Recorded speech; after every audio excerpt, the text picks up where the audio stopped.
Monolith Soft has a special place in my heart over the past 20 years. They have created some of the greatest games of all time, in my opinion. And for this special video for Monolith Soft's 20th anniversary, I wanted to go over my top 5 Monolith Soft games. Now, Monolith Soft, just to give you guys a little bit of background on them before we get into the top 5, that Monolith Soft, they actually used to be like within Square Enix, right? So they had worked on some of the Final Fantasy games, they had worked on like Chrono Trigger, they had worked on a lot of different stuff, varying different members. And in 1999, they decided, you know what, Square Enix, there's some crazy stuff going on there. We're going to split off. Takahashi-san said, we're going to split off and we're going to do our own thing and make RPGs the way that they're supposed to be made. And man, they never looked back. So let's go ahead and get into my top 5 Monolith Soft games of all time. Number 5, Baten Kaitos. Baten Kaitos is a pretty cool game because back when it first came out on the GameCube, I had no idea about Monolith Soft. I did not know about any of this other stuff when it comes to, they were used to be like within Square Enix and all that. I just saw a card-based RPG that kind of looked cool, and it was on sale for like $24 at the time that I purchased the game. And I bought it, and oh my gosh, is it a ton of fun. I remember playing it back in the day and just thinking, wow, this game is awesome. It has like great music, has great characters, the battle system is really fun, and it was one of those games that kind of grew on you, right? At first, you might think, okay, this isn't that great of a game, or man, this is kind of slow starting out, but the more you play, the more cards you get, the more of the story you absorb, it actually gets better and better and better. So Baten Kaitos is a franchise. It got 2 games. You got Baten Kaitos, and then you have the Baten Kaitos Origins as well. I actually like that game too. But Baten Kaitos, to me, it's that first one. It really made that big impression on me. And I'm hoping someday we can get Baten Kaitos to come back, or at least like a HD remaster or a HD remake.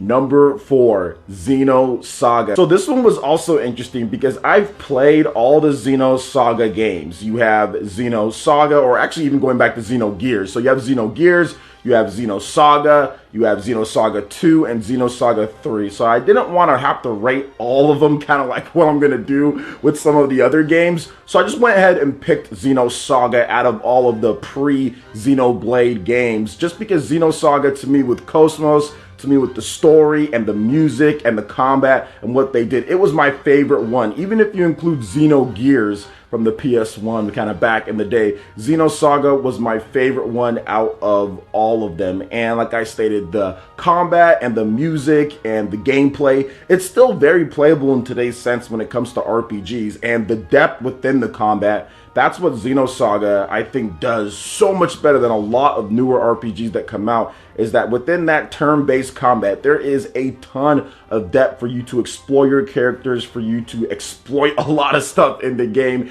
if you know what you're doing. So Xenosaga, absolutely amazing. Cosmos is a character that has lived on, even though she hasn't gotten much else. She got a nice cameo in Xenoblade Chronicles 2, which is a testament to how popular the game is with fans. So Xenosaga is my number 4 game on the list. Number 3, Xenoblade Chronicles X. Now, Xenoblade Chronicles X is a game that I think went through so much turmoil and went through so much trouble, especially back when they first revealed it, because they revealed the game way too early, right? So we pretty much waited the whole generation to get this game. But I do feel that is the Wii U generation, right? Because they showed it off in 2013, and then it finally released in the late 2015, and Nintendo was pretty much done with the Wii U by then. So it did take a while, but it was worth the wait, because Xenoblade Chronicles X is a very, very unique game. It's actually one of the most unique, or pretty much the most unique game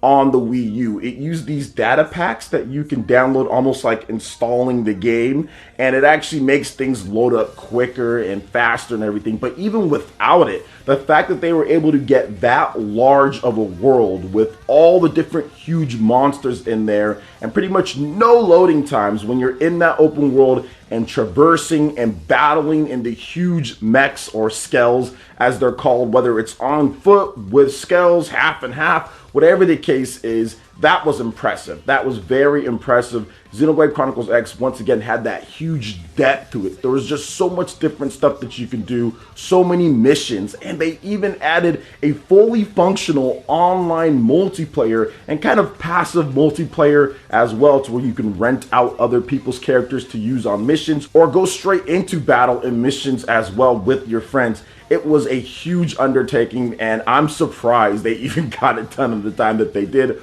although they had been working on it for quite some time. But Xenoblade Chronicles X makes it up to number 3 on the list. Number 2, Xenoblade Chronicles.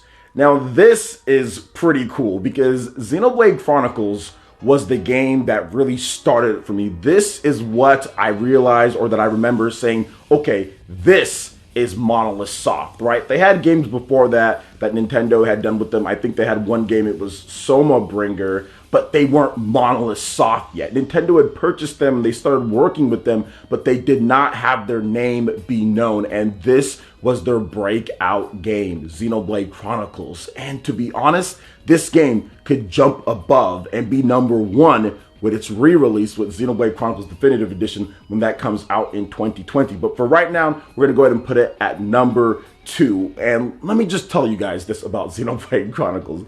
This game is absolutely amazing. And for the hardware that it's on, for them to get that type of open world was just anything short of impressive. Like, nobody else did that. Nintendo didn't do it. No other company did it in terms of like Nintendo's first party games, or other first party games, I should say. No other company did that. And we almost didn't get this game here in the West. If it wasn't for Nintendo of Europe paying for the localization, we would have never gotten Xenoblade, which is very unfortunate. And for those who are saying, no, they would have released it. No, not really. Because Disaster Day of Crisis, a game that also was made by Monolith Soft, that never released officially in the US. Nintendo of Europe paid for the localization, for the voices and all that, and Nintendo of America just said, we don't want it. So if it wasn't for Nintendo of Europe and the pressure from the fans with Operation Rainfall, we probably would have never gotten this game, and I'm so glad we did, because this is what jump-started Monolith Soft. Xenoblade Chronicles is the game that put them on the map. It was their best-selling game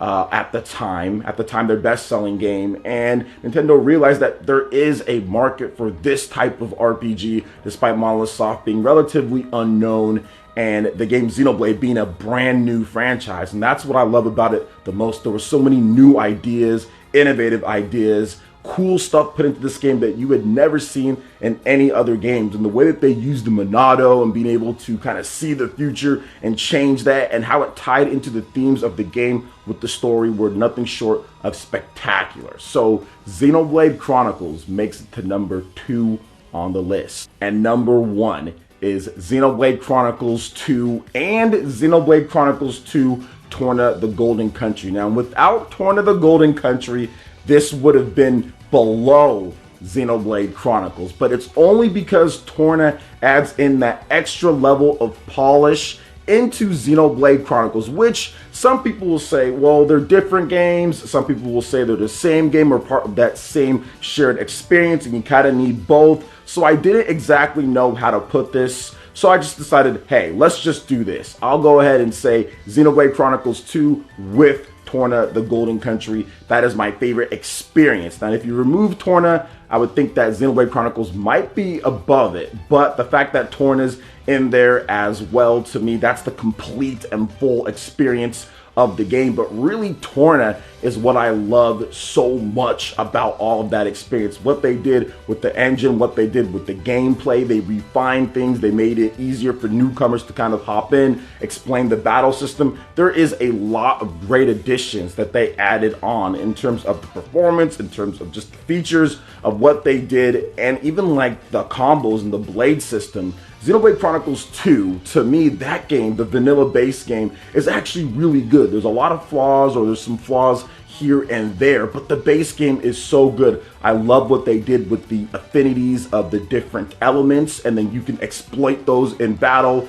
You have the button challenges that they brought back, but they even kind of took it up to the next level with the blade combos, being able to just explore that huge world of all the different titans and the story. The story in Xenoblade Chronicles 2 is absolutely heartwarming. It's touching. It has all the different things and all the different makeup that makes a fantastic type of epic adventure. And then when you add on Torna, the Golden Country, to give you that backstory, it really just rounds out everything and makes it the best experience that I've had playing a Monolith Soft title. And that's the reason why it makes it to #1 on my list. So what are you guys' thoughts when it comes to Monolith Soft, their 20th anniversary? And I guess I can add in just a little bit of a bonus here, guys. I think that potentially when Xenoblade Chronicles Definitive Edition launches next year, that could be my favorite Monolith Soft game of all time, because they're taking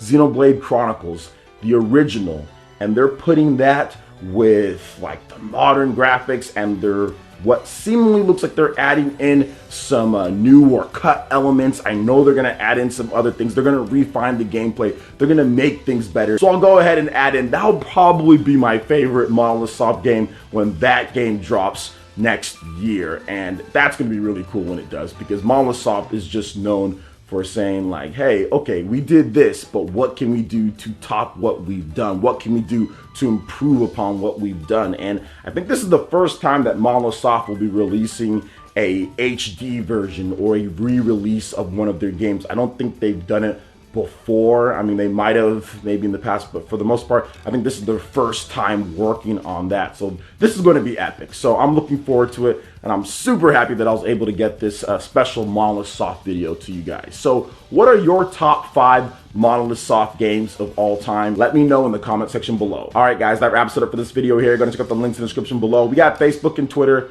Go ahead and give us a like and a follow on our social media. Hit that like button if you did like this video. Let me know you guys want more content like this going forward in the future. And subscribe to PlayerEssence for latest RPG, Japanese, and Nintendo gaming news. Thank you so much for watching, and we'll catch you guys for the next one. Peace.